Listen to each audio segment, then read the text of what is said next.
Everybody, welcome back to the How to Podcast series. Now, I work nights, and I'm always looking for a partner to keep me busy, keep me active, my mind engaged.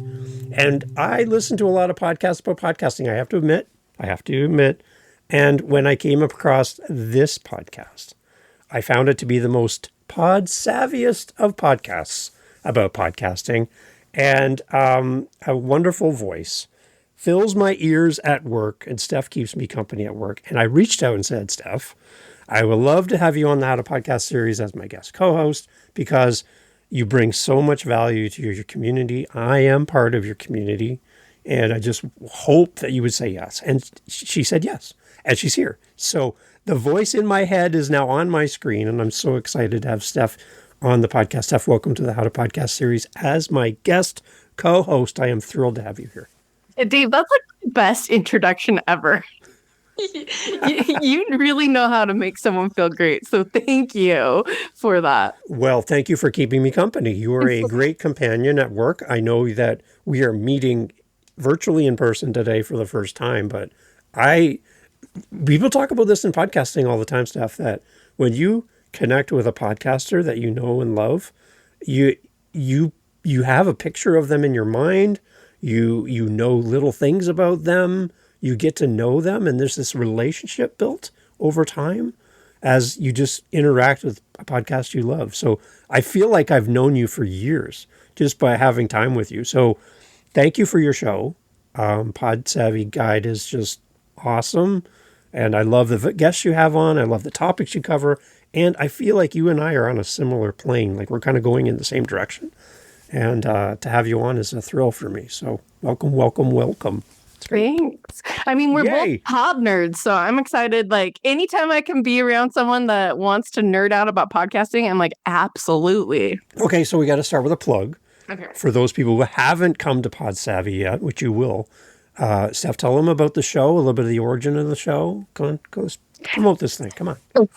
So the reason that I started this is because, being a DIY podcast producer, like when you're starting your own show, it can seem overwhelming. And I learned everything from YouTube University, right? And so I wanted something that people could go and search, whether it was like news that was going on in podcasting, different tips, but also it gave me when you have the accountability, it's like, oh, I want to implement this thing in my podcasting. Well, let's do a show about it.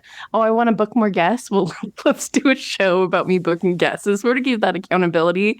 And I do it on Saturdays because, working a full-time job, Saturdays were always just like my podcast day, where I would get so excited. I couldn't wait for it to be the weekend because all I wanted to do was podcast. Okay, so how long has Pod Savvy Guide been going? I actually just started it last year. So this is one of my newer shows, but I've been podcasting since 2017, and I'm not quite to where you are with 2,000 episodes, but I'm almost at 1,000. So come on.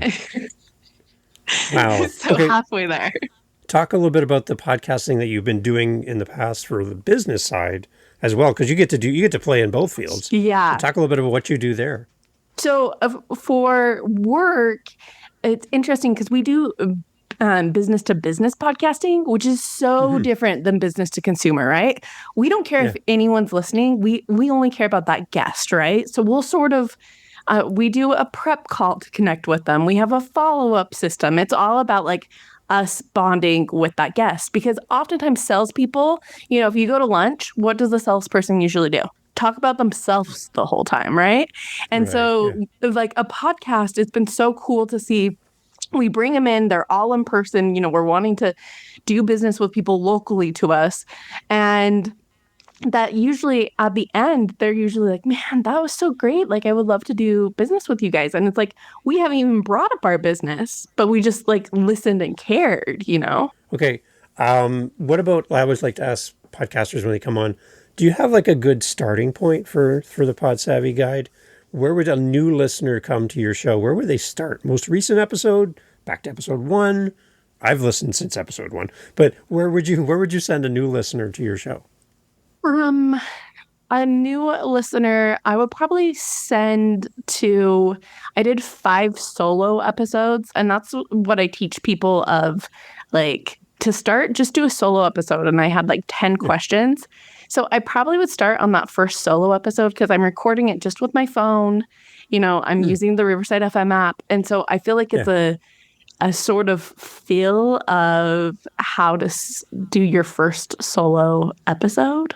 So that, or I love the episode I did with Kendall from Riverside FM because I'm always talking about Riverside. She gave so many great tips, but. Okay, good. See, that's the one thing I've been encouraging podcasters to have that answer is because people are like, yeah, come find me wherever you find podcasts. Okay, that's good. But what am I looking for? Like when I get there, where do I start? Because like you come to my show and I've got X number of episodes. It's like, I don't even know where to begin. Like, right. So have that episode in your mind when you're on the show so that you can send somebody, go to episode 76. It's, 6 ways to deal with a hater, because we are going to face that as anybody that creates anything in content on the internet. Somebody's not going to like you. So here's 6 ways to deal with that. Right. And one of the key ones is don't let it get to your heart. Like, don't let it get that far, right? Those comments. So episode 76 would be a great place to start for the How to Podcast series. So you should have something like that. Don't just have just come to my, listen to whatever. Like, you should have somewhere to send people when you're asked for that. So it's part of your elevator pitch. I think that's really important. Oh, that's like, I've never thought of that before, but thank you for that tip. I feel like that is so key.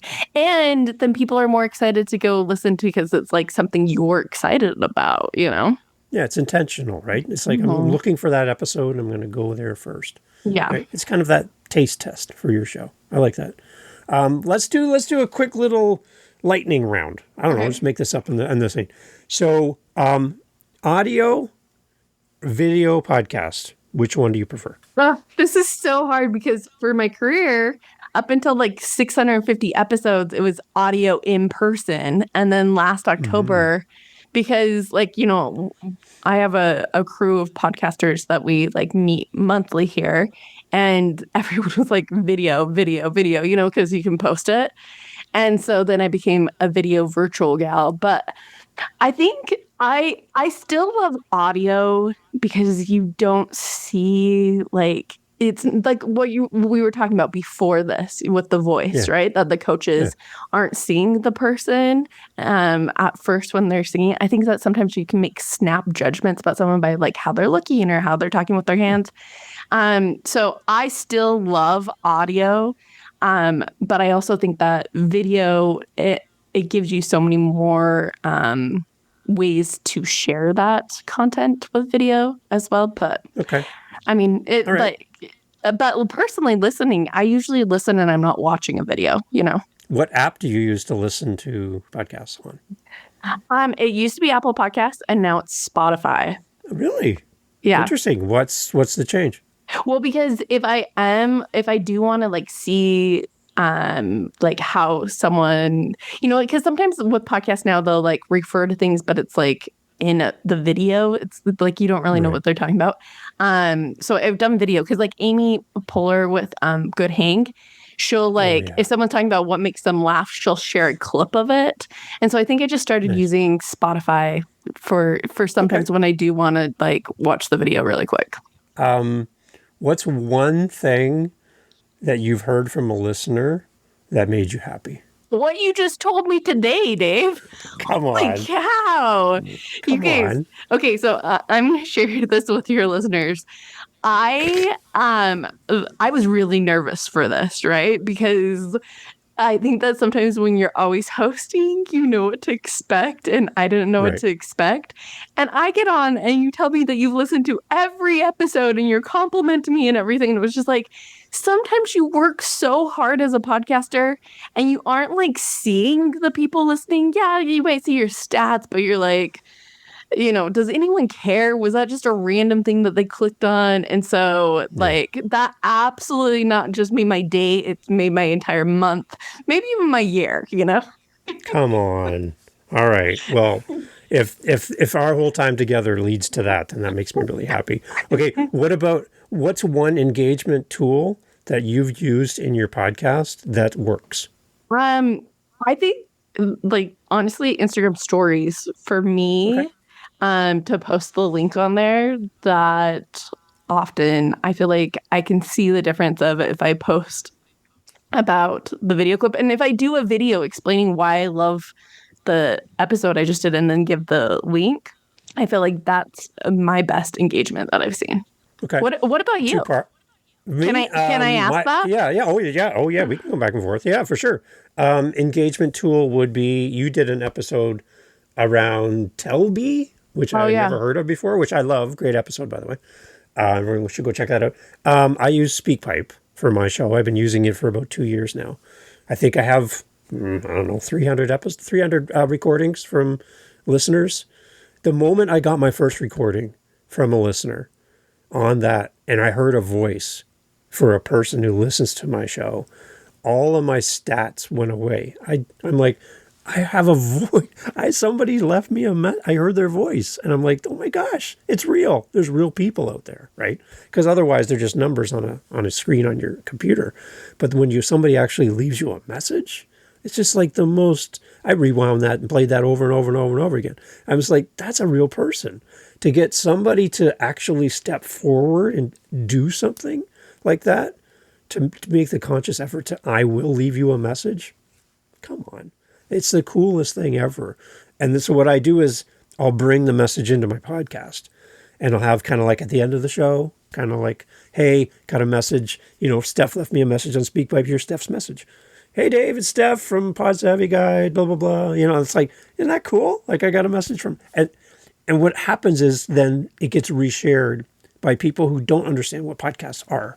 It's like a radio show. It's like getting on the radio, right? You make a request for a song and they play it you. They're like, hey, Steph's here. Yeah, Steph, what's the song you want to hear? Oh my gosh, right? You're on the radio. People don't understand what's happening, but when they hear their own voice on your show, a show they love, they'll tell everybody. And that's what you want. You want people to tell people about your show. So I just bring those clips into my podcast as often as possible so that people can promote whatever and hear their voice on my show. I think it's so cool. So yeah, SpeakPipe's been great for that. Okay, can I ask a question on that? Because I did that episode on the messaging because I want to integrate it. But then how are you sharing it? Are you sharing it on social media? Are you sharing it on your website? Like, how do you get the word out? Right into my show, right in my podcast. Oh, in your show notes? Right into the show. No, like right in, like it'll be like, as I'm doing my recording, I'll bring it in as the audio into my podcast and say, hey, everybody, I got a message from a listener. Here's the message. And then I have the sound of like a phone dialing, and then you hear their voice. So it's like actually into the show, right? Into right the show. So and then how, like, how did they know to find that? Like the link to record? Yeah, so I'll have as my call to action. It's also on my website. It's in my show notes. Right. So it's one click to get right through to me. So yeah. So that's one engagement piece. It really works. See, and I'm excited for that because that's something that I want to add. So thanks for that encouragement with it. Well, there you go. I'm going to have to come and use your tool and leave you a voice message. There you go. As a listener from your community, yes, I will do that for you 100%. The other one I use is Buy Me a Coffee. It's been great for me on my show. It's to the point where Buy Me a Coffee sent me an email because they thought I was doing something underhanded with their platform. They're like, people don't normally get this kind of response, and you've only been using it for a short time. What are you doing? It was the owner of the company emailed me.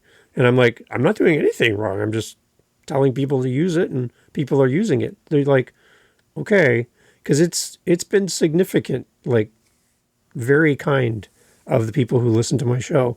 And on top of that, the camera I'm using came from Warsaw, Poland, from a listener. My computer died.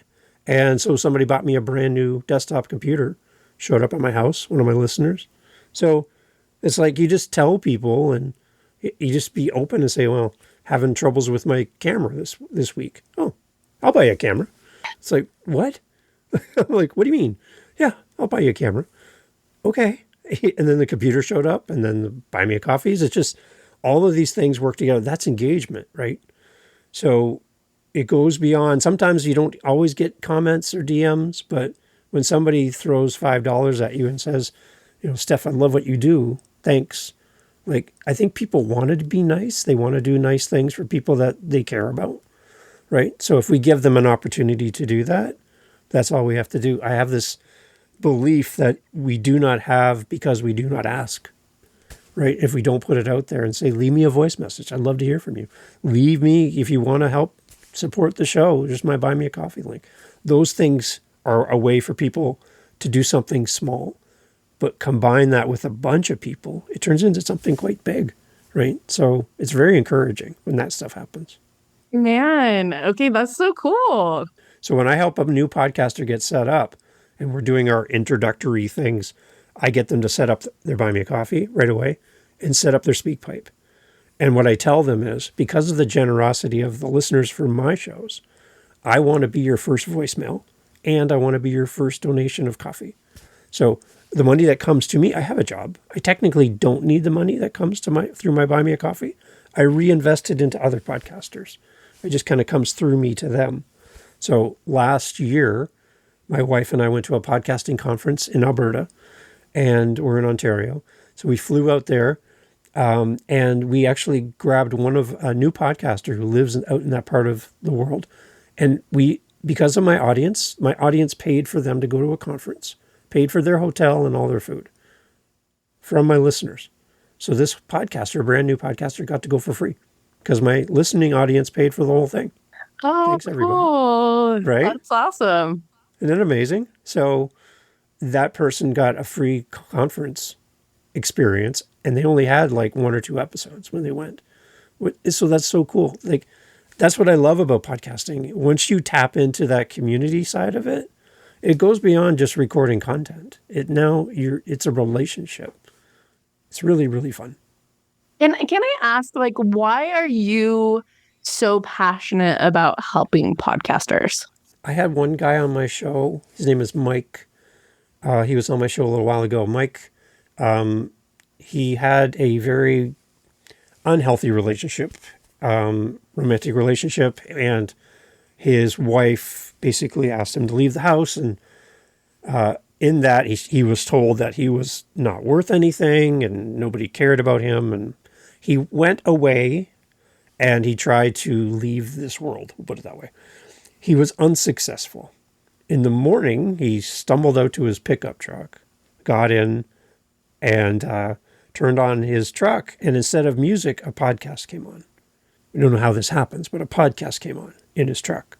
And the podcaster was talking about a subject that was just for him, like perfect for him.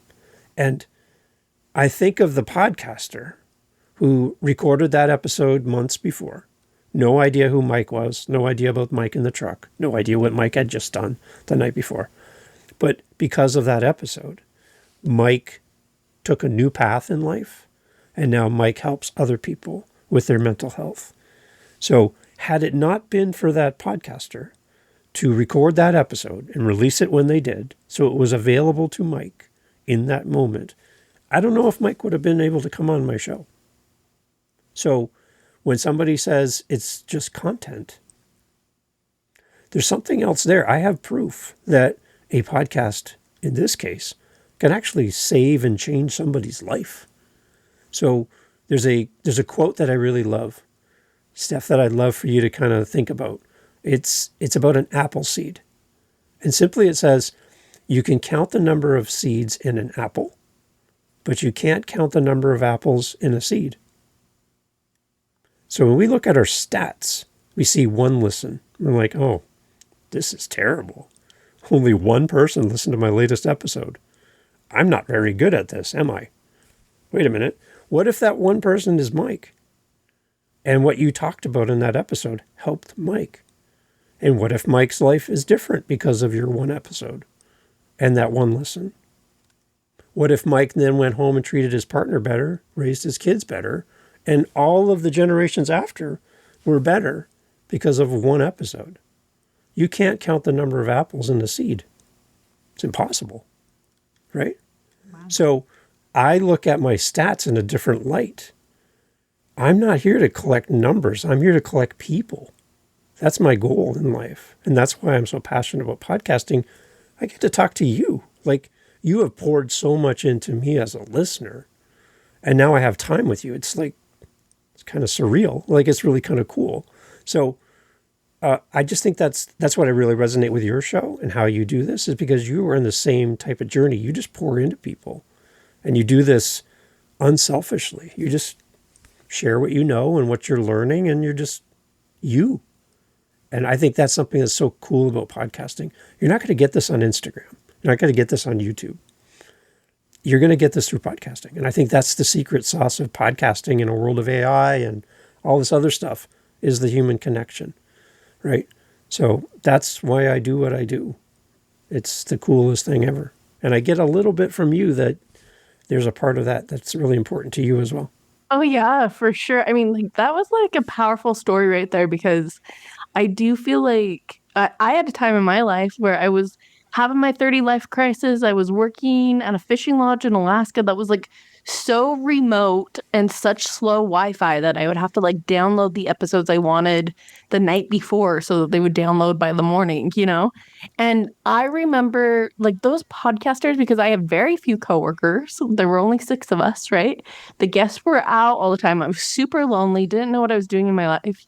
And those hosts like became like friends to me, Right, you know, like right. they really, it was like that parasocial, like it felt like, okay, this was my person, even though I felt so alone. So I completely agree with everything that you're saying. And I like forever, I didn't look at stats, I would say, until like the last 2 years, as I've been like, okay, if I'm teaching people how to podcast, let's teach them how to grow their podcast too. Let's figure some things out. But I'm so glad that that wasn't a big focus forever, because I've seen so many podcasters leave because of their stats, because they're like, well, no one's listening. But like opportunities like this morning of being able to connect, I'm like these are the awesome moments where we're interviewing a guest where it's like for a moment, like you get to be in their shoes for just a second as they tell a story, like with Mike, you know? Yeah, that's right. Yeah, and I think that's the kind of moments that sit with me. I'll go back upstairs with my wife, Jen, and I'll just sit down in my chair in the living room, and she looks at me. She's like, yeah, I had a long day. I'm like, yeah, I talked to a lot of people today, and it's amazing who you get to connect with. And I just feel like my cup fills up, right? And even though it's draining to do all this podcasting stuff, the time with people and having connections with people. And now the next time your new episode comes out, I have you in my mind and I've had this conversation. So it's even going to be even better for me, right? So as you listen to this as podcasters, trying to build a community around your show is so important. And when your show is tiny, that's the best time to start building these relationships, because you only have to track down 5 people who are listening to your show. That's a lot easier to do than 500. So when you have this, then start doing whatever you can to call them out. And my example would be using my SpeakPipe. For one of my shows, I have a show called the Podcast Editing and Support Show. It's a totally different podcast. So I host that one as well. And I saw in my stats over a 5-episode period of time, I had a new listener in a certain city in Germany. So it wasn't the other episodes. It was only those 5, the most recent 5. So at the beginning of a new episode, I just said, hey, welcome to the Podcast Editing and Support Show. I just want to say there's a listener in this city in Germany. I see you. You've been listening to the last 5 episodes. Thank you. I would love to hear your voice, because I'm in Canada, you're in Germany. Like, come on. So leave me a message on SpeakPipe. Love to do that. Did the episode. And at the end of the episode, before I left, I'm like, oh yeah, before we go, thanks for listening, everyone. To that person in Germany, just a reminder, I'd love to hear your voice. That's it. Put the episode out. 3 weeks later, email pops up. I have 9 different shows, right? So I don't know which show this is in relation to. SpeakPipe message. I'm like, okay, press play. And it's, hi, my name is Simit and I live in Germany. I am the person that you called out. I just wanted to say, I love your show, la, la, la, la, la. It works. You just have to put it out there, right? And he responded. It was like the coolest thing. Now we're friends on LinkedIn. So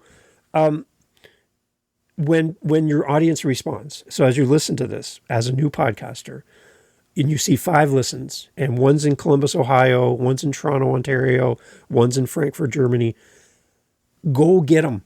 Go find these people because they're showing up for you, and start building these people. Try to do what Steph and I are doing, like get on the screen with them and have some time with them, voice messages, back and forth, DMs, something. But start that foundation and start building from that when you have a tiny audience. It's not something to be sad about or just make you feel like you're not good at this. That's the perfect time to build up 5 people because they're easy to track down. Just keep asking them. They'll show up. They'll do it, right? So that's kind of my encouragement for new podcasters is when I hear people say I only have 1 listen, you can't count the number of apples in a seed. Enjoy it, right? Wow. Well, and I love that you're doing that with guests. And this is why I love nerding out with fellow podcasters. Because it's like, I have so many ideas that I want to go like try. But I think that like, that's the cool thing where you said that now you're connected with that guest or that audience member in Germany on LinkedIn. And I do that with my guests, like I love like cheering them on, like seeing them on social media, like whatever. I feel bonded to them afterwards.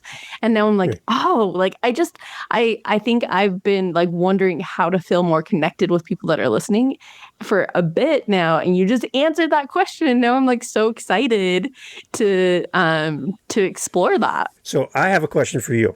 Some of the times I talk to podcasters who are so engrossed in learning about podcasting, they'd have like 25 gurus, they listen to 100 podcasts about podcasting, they've been to conferences and courses, and they bought all the books, they've done everything, they've learned so much about podcasting, yet they have never started.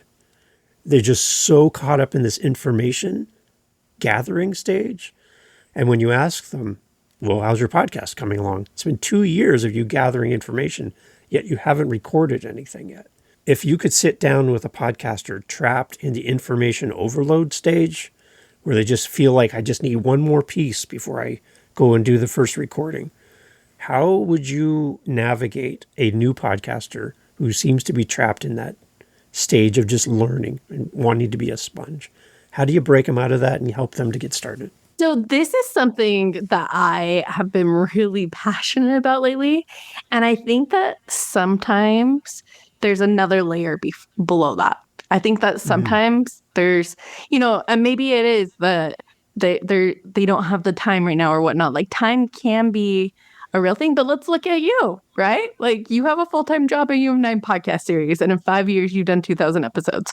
So there's a will. If there's a will, there's a way. And so I actually asked a group of women, like, why haven't you started your podcast? And it was interesting some of the reasons that they told me. Like, and I was like, well, I just don't know if I have enough to say, or the technology, or what are people going to think, or how they look. And like, there was a long list of why people hadn't started. And so I think that that's the thing of, if you aren't starting, maybe look and ask yourself the real question of why.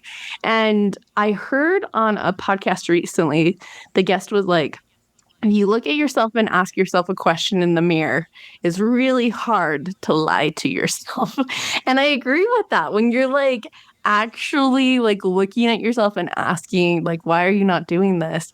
And especially if you're paying for all these gurus and courses and you're hearing experiences, like, how do you hear experience about Mike and not want to go start your podcast, Right. And so I think that there's that other layer of some sort of fear or insecurity. And I have read before over and over, like, it was sort of if I guess it's a journal entry, like, of my fears when I started. And I was like, what if my guests hate their audio? What if like people are like, who is she? She's not a journalist. Why is she starting a podcast? All these things. And all of those fears actually came true at one point. I had a guest ask if I could take their episode down. I had people that were close to me who criticized, all those things. But at the end of the day, like, actually starting, like what we were talking about, podcasting's changed my life for the better. And it's not just because it's my career now. It's because like of all the things I've learned, even from, I mean, I do real estate podcasts, right? And I knew to get my first place, even though it was like COVID and everyone was saying at the very beginning, like, don't buy, because I had heard all these experts, And so that's a long tangent of it all, but I really think that oftentimes there's another reason behind it. And being a creator can be an uncomfortable thing. You are creating something and putting it out there that people can judge. But at the same time, you are creating something and putting it out there that is exciting and is something that you're putting on the World Wide Web, which is a big deal. Growing your show. What's your answer to somebody who comes and says, Steph, I want to grow my show? Well, what's a quick answer? What do you give them? I think that's the question that a lot of people have. I think that trying to be consistent with it, giving yourself a big goal, like what you're doing 90 podcasts in a day. I know in a month, I just did 100 podcasts in 100 days. I think that like, first off is like putting the content out there, right? Right. And then second off is posting it on social media. Most of my favorite podcasts I've found have been through social media clips. So one of the ones that I always say when somebody asks about growth, I'm like, what kind of growth? Yes. Like define growth. What does that mean for you? Because growth can mean anything. So like, for example, growth could be a listener comes to your show and listens to the entirety of the episode, not just the beginning. That's growth, because now they're sticking with you for the whole 30 minutes of your 30-minute show. Yeah. That's an indicator to Apple and Spotify and YouTube that your show's really good, because everyone that comes there stays. So apps notice that. So people coming to your show and listening to the entirety of the episode is growth. That's one measurement. Growth could be the depth of your connection with your audience. They're not just passive people that you never meet, but you actually have conversations with them. That's growth. Mm-hmm. There's also grow in numbers. That's also important. But there's a bunch of different elements to growth. So my question always back to them is, define growth. And they'll look at people who are like, I just want a big show. Yeah. Well, no, Right? that's so true, especially for like business to business podcasts, because if you're wanting to make that person your client, then the stuff don't matter. Like it's all the perspective. So I love that. Talk a little bit about that group that you have for podcasters. I'm really curious about that, because I'm doing like a meetup group twice a week on meetup.com. Talk a little bit about your group. What do they do and kind of how does that work? Yeah, so we're actually on pause for the moment, but we've been doing it for 5 years. And I think that's the thing is that like sometimes, I mean, it's all volunteer based, right?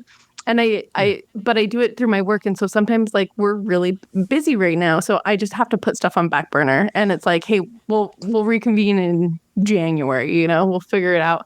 But that's how we've been able to keep it going through the years, is like sometimes it's like, hey, you know what? We're breaking for summer.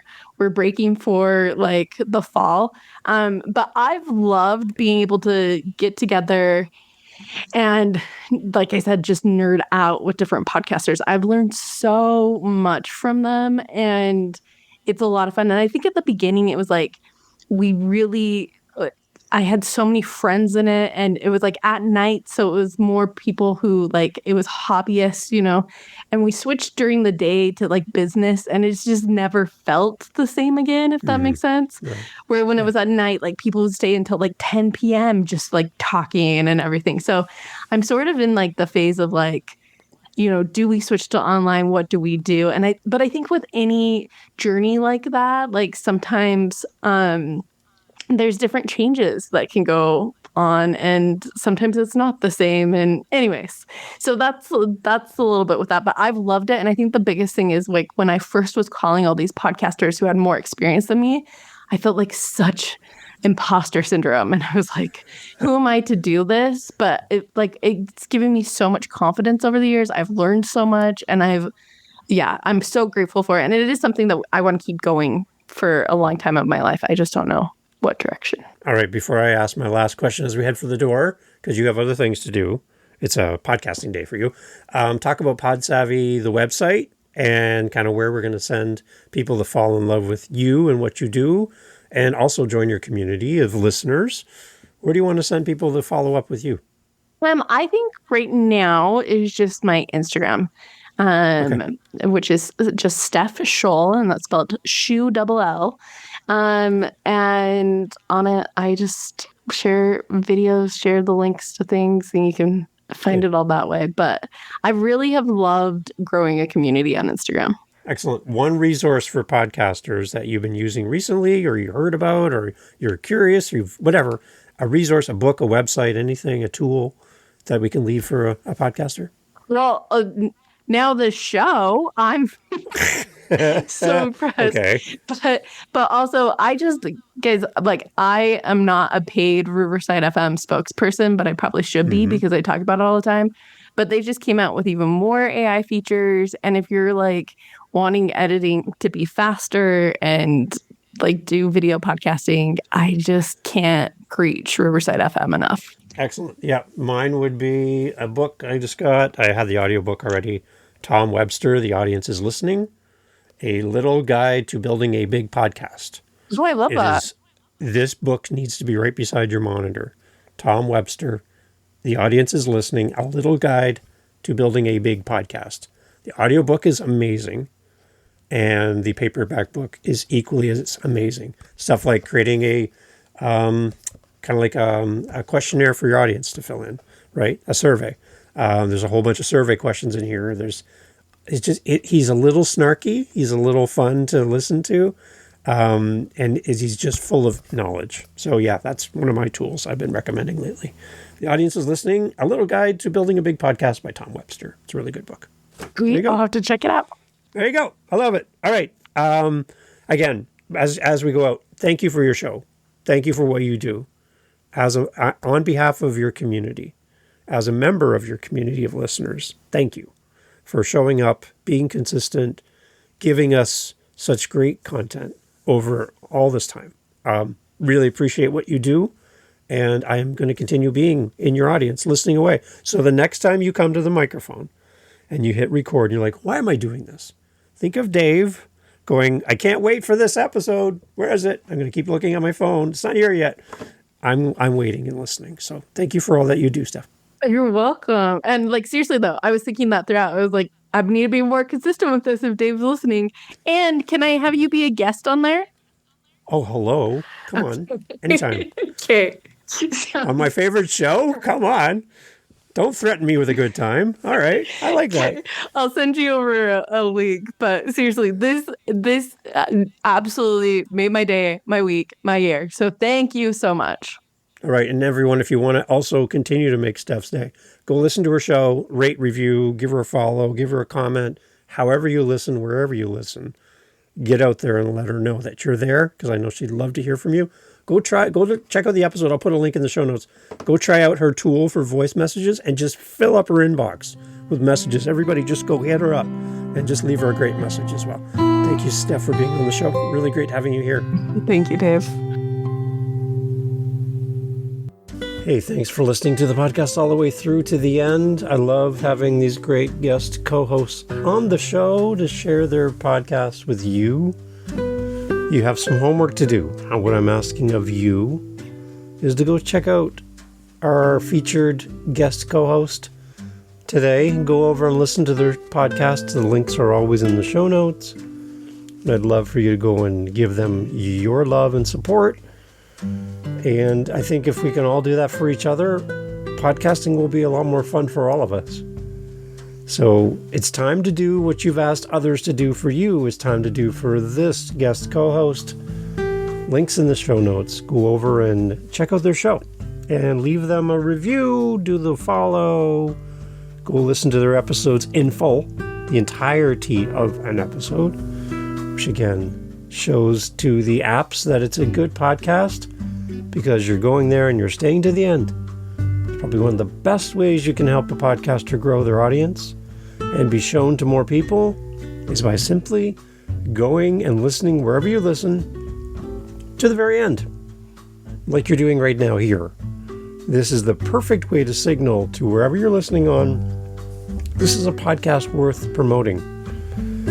And all of the apps want you to stay on as long as possible. So go over and listen to our guest co-host episode. and leave them some feedback. If they have a buy me a coffee, send them a coffee. If they have a speak pipe, send them a voice message. If they have an email, send them an email. If they're on Instagram, send them a direct message. Do something to support our guest co-hosts. They've given up their time to be here with you, to be here with me, and we can give that back to them with time and attention, our love, our support. Thank you for doing all that for me as well. Here on the How to Podcast series, we'll talk to you soon for our next episode.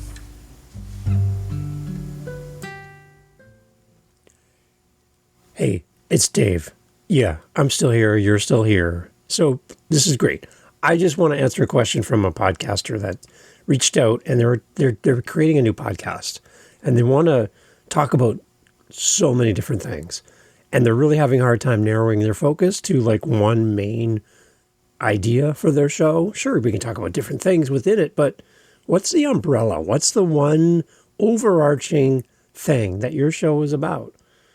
And as we talk through this together in our meetup, which you can come to anytime, by the way, it's free at howtopodcast.ca, we unpacked their show idea and discussed it together in community.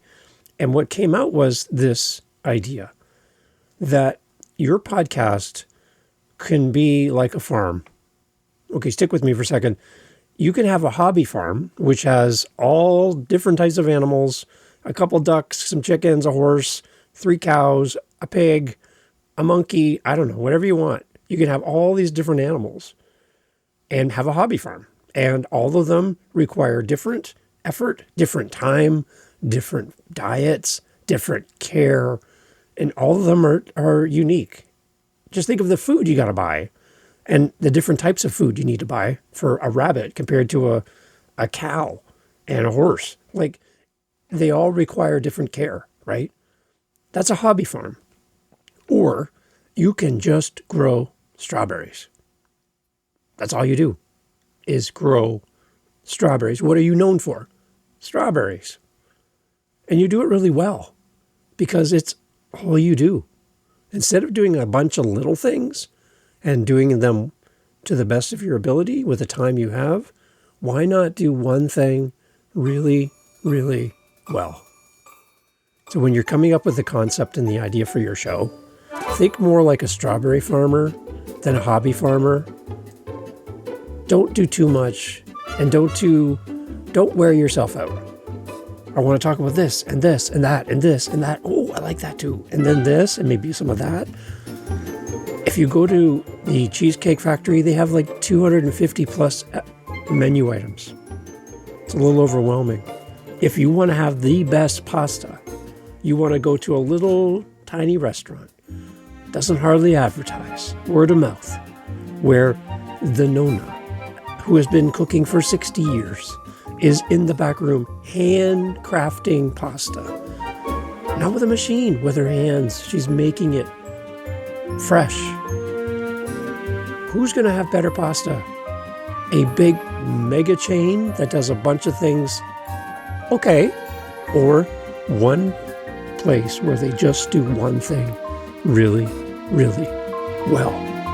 Don't be the Cheesecake Factory of podcasts. Be the pasta place where it's lovingly made and created, one pasta strand at a time. Your show could be better. And by focusing your attention to what you do best and what you're known for, that's when people are going to talk about you. That's when they're going to talk about you. Don't be overwhelmed when you're creating your content and your idea for your show.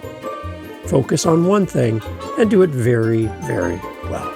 If you need help, reach out anytime. Thanks for sticking around for a bonus here at the end.